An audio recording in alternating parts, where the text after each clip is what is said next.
পৃথিবীর ইতিহাসে সর্বপ্রথম যে কওমকে ভূমিকম্প দিয়ে ধ্বংস করা হয়েছে তার নাম কওমে মাদিয়ান। কি নাম? কওমে মাদিয়ান। প্রশ্ন হচ্ছে কেন ভূমিকম্পের শাস্তি আসবে? উত্তর, আল্লাহ পাক ওদের কয়েকটা পাপ বলছেন। এক নাম্বার আল্লাহ ওদেরকে বলছেন ওয়াজিনু বিল কিসতাসিল মুস্তাকিম, তোমরা ওজনে সঠিকভাবে মাপ দিবে। কওমে মাদিয়ান মাপে কম দিত, এই মাপে কম দেওয়ার একটা পাপের কারণে ভূমিকম্পের শাস্তি এসেছে। কোরআন কথা বলছে। এই সমস্যা সমাজে আছে কি নাই? আচ্ছা, আরো বলছে ওয়ালা তাবখাসুন নাস আশিয়াহুম, তোমরা মানুষের সম্পদ অন্যায় ভাবে দুই নাম্বারি করে ভোগ করিও না। এই দুই নাম্বারি করে অন্যের সম্পদ ভোগ করার এই পাপটা সমাজে এখন আছে কি নাই? আরেকটা হচ্ছে যে তারা অপচয় করত, মাপে কম দিত, মানুষের সম্পদ অন্যায় ভাবে লুটপাট করে খেত। এই সময় আল্লাহ রাব্বুল আলামিন ওদেরকে সতর্ক করেছেন শুআয়ব আলাইহিস সালামকে দিয়ে, তারা কথা শুনে নাই। আল্লাহ রাব্বুল আলামিন ভূমিকম্প দিয়ে পুরো জাতিকে ধ্বংস করেছে। তাহলে পৃথিবীর ইতিহাসে এই ভূমিকম্প নতুন না, আগে হয়েছে। এই ভূমিকম্প এখন আবার নতুন করে বেশি বেশি হচ্ছে কিনা? এই ভূমিকম্পের অপরাধ আল্লাহ পাক কি বললেন? মাপে কম দেয়া, অন্যের সম্পদ অন্যায় ভাবে আত্মসাৎ করা এবং কি অপচয় করা। কোন কম করেছে এই কাজগুলা? কওমে মাদিয়ান। এখন আসেন কওমে মাদিয়ান থেকে নবী সাল্লাল্লাহু আলাইহি ওয়াসাল্লাম কি বলছেন। এবার আমাদের নবীজি বলছেন যে শোনো, বাইনা ইয়াদাই সাআহ, একটু মনোযোগ দেন, আমি 3-4টা হাদিস বলে শেষ করছি। বাইনা ইয়াদাই সাআহ, আমাদের নবীজি বলছেন এবার শোনো, হে আমার উম্মত তোমরা সতর্ক হও, শোনো, কিয়ামতের আগে আগে আসবে মুতানুন শাদীদ। মুতান মানে দ্বিবচন, মানে দুটো বড় বড় মহামারী। কয়টা বড় বড় মহামারী? হিসেব করে দেখেন তো যে পৃথিবীতে মহামারীর সূচনা থেকে নিয়ে এই পর্যন্ত কোন মহামারীগুলো সবচেয়ে বড় ছিল। এটার স্টাডি আপনি করবেন, আমি বলে দেব না। এগুলো স্টাডি আপনারা করবেন, আমি বলে দেব না। মুতানুন শাদীদ, বড় বড় দুটো মহামারী আসবে পৃথিবীতে কিয়ামতের আগে আগে। কয়টা আসবে? এবং এই মহামারীর পরে আসবে, এই মহামারীর পরে আসবে একটা মহামারী গেছে। আচ্ছা, এই মহামারীর পরে আসবে, নাউজুবিল্লাহ, এই মহামারীর পরে আসবে সানাওয়াতুজ জালাজিল। আরবি যারা বোঝেন বুঝবেন। সানা মানে হচ্ছে একটা বছর, সানা মানে কি? এক বছর। সানাওয়াত মানে প্লুরাল নাম্বার, অনেকগুলো বছর। জালজালা মানে হচ্ছে আপনার ভূমিকম্প। জালাজিল মানে কি? ভূমিকম্প সমূহ, বহু বছর। মানে মহামারীর পরে আসবে সানাওয়াতুজ জালাজিল, ভূমিকম্পের বছরগুলো। মানে বছর ধরে, বছরের পর বছর ধরে পৃথিবীতে বিভিন্ন জায়গায় ভূমিকম্প হতে থাকবে। কে বলেছেন? নবী সাল্লাল্লাহু আলাইহি ওয়াসাল্লামের কথা কি সত্য না মিথ্যা? আস্তাগফিরুল্লাহ, সত্য না মিথ্যা?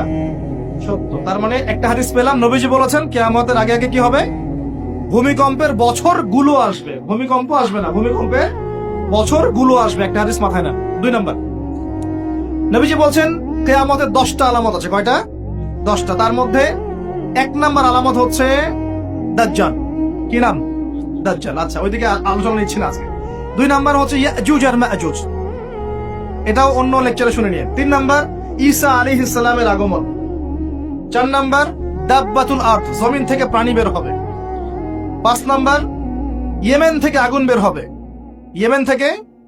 হবে। 6 নাম্বার দুখান, ধোঁয়া দিয়ে পৃথিবী ছেয়ে যাবে। 7 নাম্বার, 8 নাম্বার, 9 নাম্বার, এগুলো হচ্ছে 3টা বড় বড় ভূমিকম্প, ভূমিধস, যেটা হবে একটা পৃথিবীর পূর্বে, একটা পশ্চিমে, একটা মাঝখানে।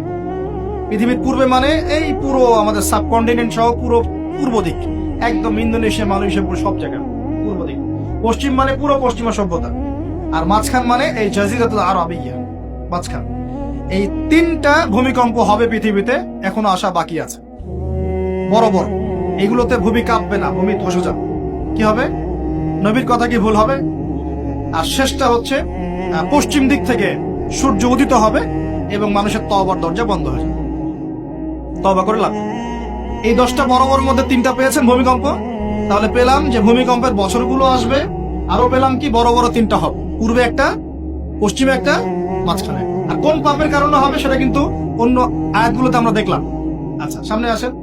আবার নবীজি বলছেন দাজ্জাল যখন মানুষের রূপে বের হবে তখন সে সব জায়গায় বিচরণ করতে পারবে, কিন্তু মক্কা মদিনায় ঢুকতে পারবে না। ঠিক আছে? সালফে সালেহিন তারা বলছেন দাজ্জাল সব জায়গায় ভ্রমণ করবে, এটা এও ব্যাখ্যা হতে পারে সে নিজে সব জায়গায় যাবে না, বরং তার অনুসারীরা বিভিন্ন জায়গায় আধিপত্য বিস্তার করবে। ব্যাখ্যা যৌক্তিক তো, যৌক্তিক ব্যাখ্যা।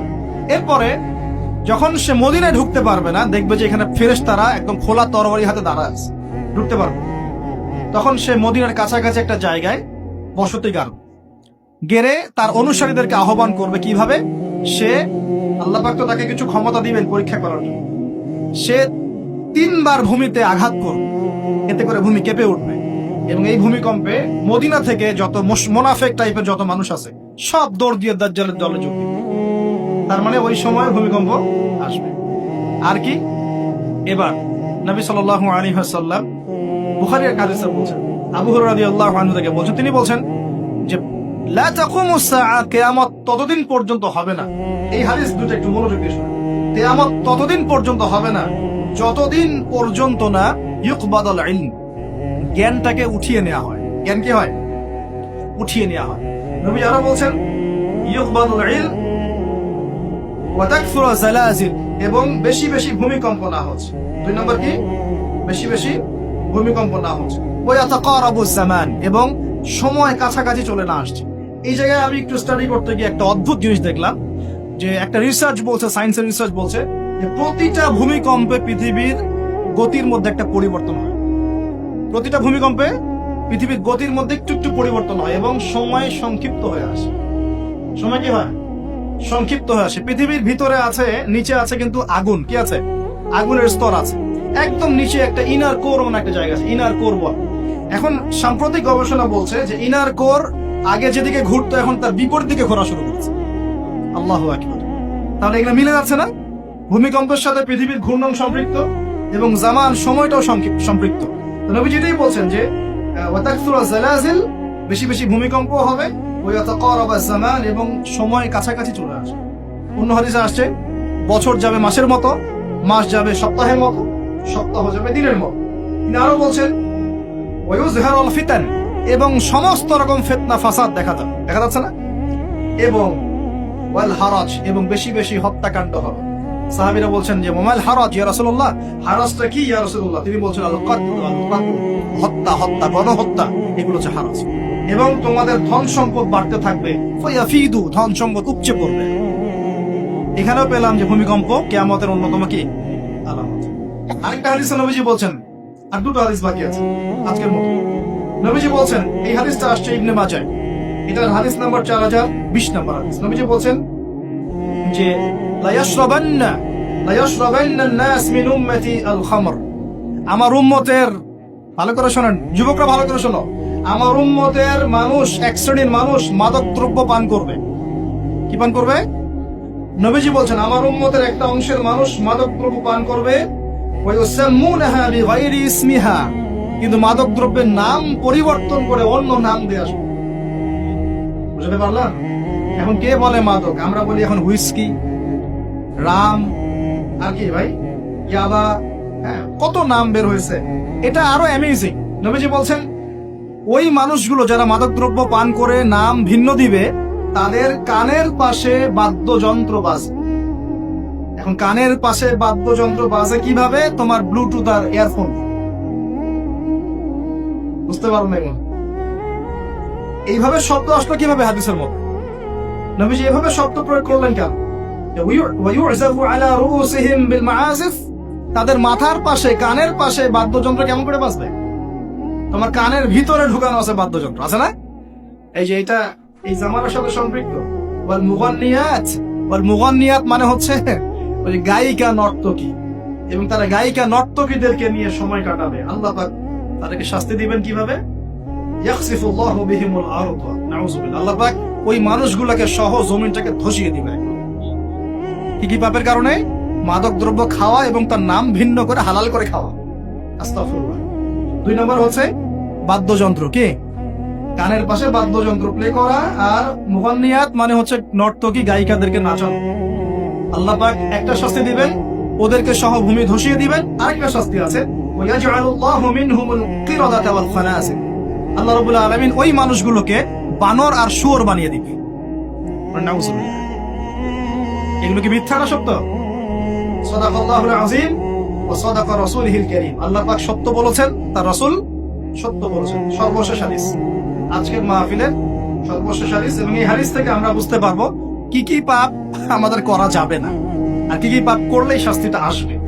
হাদিসটা হচ্ছে عن أبي هريرة رضي الله عنه قال قال رسول الله صلى الله عليه وسلم إذا اتخذ الفيء دولا, ভালো করে শুনেন, নবী সাল্লাল্লাহু আলাইহি ওয়াসাল্লাম বলেছেন, যখন গনিমতের মাল বা রাষ্ট্রীয় সম্পদগুলোকে ব্যক্তিগত মাল মনে করা হবে। এক নম্বর কি, যখন গনিমতের মাল বা রাষ্ট্রীয় যুদ্ধলব্ধ সম্পদগুলোকে নিজের মনে করা হবে, ওয়াল আমানাতু মাগনামান, এবং আমানত রাখা হলে সেটাকে কি মনে করা হবে, গনিমত। আমানত রাখা হলে গনিমত মনে করে খেয়ে ফেলবে, মানে লুট করে খাবে। ওয়াযাকাতু মাগরামান, এবং যাকাত, এই যাকাতের বিধানটাকে খুব বোঝা মনে করা হবে, যাকাত খুব বার্ডেন, খুব বোঝা। 3 নাম্বার 4 ওয়াতুল্লিমা লিগাইরি দ্বীন, দ্বীনের জ্ঞান বিবর্জিত শিক্ষা চালু করা হবে। সুবহানাল্লাহ, মিলতেছে কিনা? তিনি জ্ঞান বিবর্জিত, ধর্ম বিবর্জিত শিক্ষার প্রচলন হবে। এবং এই যে পরিবারের কর্তা যারা আছে এরা সব মহিলার আঁচল ধরে বসে থাকে, বুঝতে পারতেছেন না? পরিবারের কর্তারা স্ত্রীদের আঁচল ধরে ঘুরবে, আর কি করবে, এবং তার মায়ের অবাধ্য হবে, মানে মায়ের চাইতে বউকে বেশি প্রাধান্য দিবে, বউয়ের আঁচল ধরে ঘুরবে। আর নবীজি বলছেন বন্ধু বান্ধবকে খুব কাছে টেনে নিবে, বন্ধু বান্ধবকে কাছে টেনে নিয়ে তার বাবাকে দূরে ঠেলে দিবে। মিলতেছে কিনা? বুঝতেছেন না কথা? আবার বলতেছে, যখন গনিমতের মালকে ব্যক্তিগত মাল মনে করা, আমানত রাখা হলে লুট করে খেয়ে ফেলা হবে, যখন জাকাতটাকে বার্ডেন মনে করতেছে, বোঝা মনে করতেছে, যখন ধর্ম বিবর্জিত শিক্ষা চালু হচ্ছে, যখন একজন ব্যক্তি তার মাকে কষ্ট দিয়ে মায়ের চাইতে বেশি স্ত্রীকে প্রাধান্য দিচ্ছে, তার আঁচল ধরে ঝুলছে, আর যখন এই ছেলে পেলে গুলো বন্ধুকে কাছে টেনে নিচ্ছে, বাবাকে দূরে ঠেলে দিচ্ছে, আর কি হচ্ছে, সুবহানাল্লাহ, যখন মসজিদের মধ্যে শোরগোল হট্টগোল বেড়ে যাচ্ছে, কি হচ্ছে না? যখন মসজিদের মধ্যে শোরগোল হট্টগোল বেড়ে যাবে, এবার রাগ করেন না, এটা হাদিসে আছে, আমি বলছি, অনুবাদ করছি, এবং কোন কোন কবিলা মানে গোত্র বা সমাজের নেতৃত্ব দিবে ওদের মধ্যে সবচেয়ে ফাসিক ব্যক্তি, সবচেয়ে পাপাচারী ব্যক্তি, এটা নবীজি বলছেন। আরো তিনি বলছেন, ওয়াকানা যাঈমুল কওমি আরযালাহুম, এবং সমাজের সবচেয়ে নিম্ন শ্রেণীর মানুষকে সমাজের কর্ণধার করা হবে। তিনি আরো বলছেন, ওয়াকরিমার রাজুলু মাখাফাতা শাররি, কোন মানুষকে সম্মান করা হবে তার ভয়ে, কিসে, ভয়ের চোটে সম্মান করা হবে, সম্মান মন থেকে আসবে না, ভয়ের চোটে সম্মান করা হবে।